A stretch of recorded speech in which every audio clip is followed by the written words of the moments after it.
ఇలానే జరుగుతుంది. అంటే మనకు వాట్సాప్‌లోను, తను ఫోన్ కాల్స్‌లోను ఈ డీలింగ్ అయితే సెట్ చేసుకుంటున్నాడు.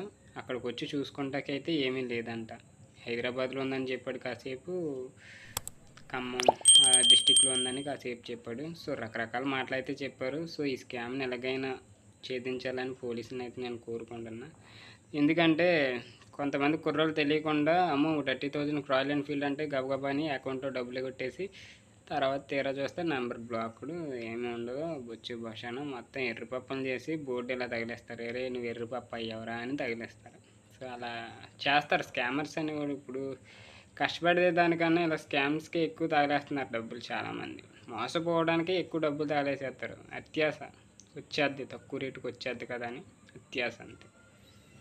ఈ లెజిట్ స్కామ్స్‌లో మీరు ఇరుక్కోకూడదమ్మా.